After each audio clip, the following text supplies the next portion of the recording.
बहनों भाइयों नमस्कार। आज हम आपके सामने फिर से उपस्थित हुए हैं अपना साप्ताहिक प्रोग्राम लेकर के आपके लिए प्रोग्राम में हम आपसे ज्योतिष, वास्तु और राशि रत्न संबंधित जानकारियां देते हैं। नवरात्रों से लेकर दीपावली का पर्व चल रहा है। आज हम आपको एक प्रसंग जो है इसमें उसकी चर्चा करेंगे। जिस समय राम रावण का जो युद्ध हो रहा था, रावण के परिवार के सभी वीर महावीर सब समाप्त हो चुके थे। रावण ही एक अकेला जो है ना बाकी था। तो उनके पहले दिन का जो युद्ध था, उस युद्ध के अंदर बहुत भयानक और भीषण युद्ध हुआ।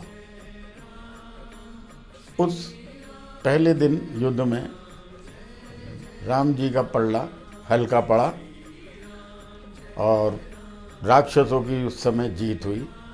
तो राक्षसों के दलों में बहुत ज़्यादा जो है ना प्रसन्नता थी और इधर राम जी के दल में थोड़ी उदासी सी छाई हुई थी।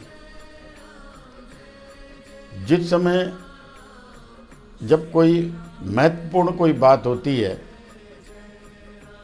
तब जैसे लोग मीटिंग करते हैं, उसी तरीके से रामचंद्र जी, जामवंत, सुग्रीव, हनुमान, अंगद, नल, नील और भी बड़े बड़े जितने भी महावीर थे वो सब उस मीटिंग में शामिल थे। जामवंत जी ने पूछा, हे प्रभु आज क्या हुआ? राम जी ने कहा कि आज युद्ध के अंदर रावण का पाल्ला भारी हुआ, इस बात से मैं चिंतित नहीं हूँ। मैं इस बात को सोच रहा हूँ कि आज रावण के साथ जो शक्तियाँ लड़ रही थी, वो साक्षात माँ दुर्गा की शक्तियाँ लड़ रही थी। मैं रावण को परास्त कर सकता हूँ, लेकिन इन शक्तियों को कैसे परास्त कर सकता हूँ? जामवंत जी बोले, हे प्रभु, लगता है कि रावण ने इन शक्तियों की जो है साधना की हुई है। आप भी जो है साधना कीजिए, तब तक भ्राता लक्ष्मण जो है ना वो युद्ध को संभालेंगे। राम जी ने जामवंत जी की बात को मानकर हनुमान जी से कहा कि हनुमान जी जाइए 108 कमल के फूल लेकर के आइए। हनुमान जी तुरंत गए और सरोवर से 108 कमल के फूल ले आए। अगले दिन सुबह से भगवान श्री राम माँ शक्ति की आराधना करने लगे और ज्यों ज्यों आराधना करने लगे त्यों त्यों वो कमल का फूल जो है अर्पण करने लगे। ऐसे करते करते उन्हें 8 दिन बीत गए। जिस दिन 9वां दिन था, उस दिन उन्होंने उनकी आराधना करने के बाद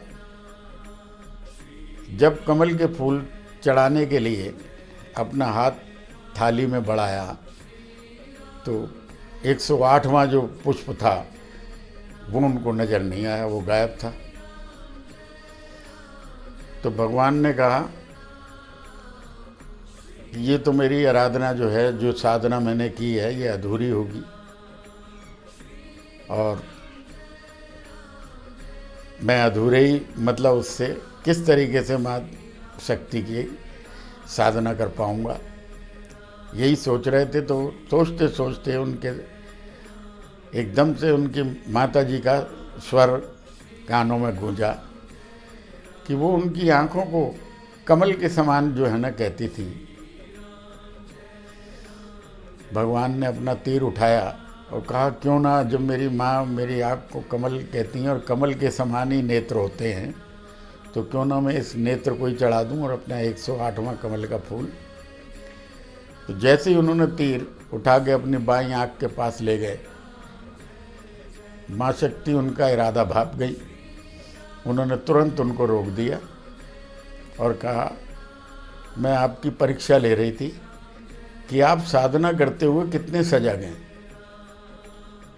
मगर आपको कितना ध्यान था कि कितने पुष्प आपने अर्पण किए, इस तक का मतलब जो है आपको ज्ञान था। और मैं आपको विजय श्री का जो है ना आशीर्वाद देती हूँ और आपकी विजयी होगी। उसी दिन से मित्रों, क्योंकि अगले दिन रावण को रामचंद्र जी ने परास्त कर दिया, यानी कि मार दिया, यानी उस दिन दशहरा मनाया जाता है। तो ये जो नवरात्रे जो होते हैं माँ दुर्गा के, ये दशहरे से पहले इसलिए आते हैं कि भगवान श्री रामचंद्र जी ने माँ दुर्गा की आराधना की थी और उनको प्रसन्न किया था। साक्षात वो जब प्रकट हुई थी तो उन पर पुष्प चढ़ा करके अपनी जो उनकी साधना थी उनको पूरा किया था। उसी तरीके से हम जो जितने भी इंसान लोग हैं पृथ्वी पर, वो सब नवरात्रों में कन्या पूजन करते हैं। कन्या माँ शक्ति का रूप होती है, उसका पूजन करके और भेंट देते हैं और अगले दिन हम दशहरा मनाते हैं। मित्रों, दशहरे का त्यौहार नवरात्रों से शुरू होता है और ये कार्तिक मास की अमावस्या दीपावली बना करके ही जो है संपूर्ण माना जाता है, क्योंकि इस दिन राम रावण पर विजय पा करके अयोध्या लौटे थे। अयोध्या लौट करके उसी दिन सब ने जो है ना दीपक जला करके और आतिशबाजी और जो भी जिस तरीके से हर्षोल्लास से जो है ना वो मनाया, तो उस दिन दीपावली का त्यौहार के रूप में तभी से ये माना जाता है। हम आपके सामने ये प्रसंग इसलिए सुनाया क्योंकि ये जो आश्विन मास और कार्तिक मास का जो महीना होता है, ये शरद ऋतु होती है, ये राममय ही होता है। इसमें जय श्री राम के नारे हर जगह गूंजते हैं। आशा करता हूँ कि आप लोगों को पसंद आएगा। अगली बार आपसे फिर भेंट होगी, तब तक के लिए नमस्कार।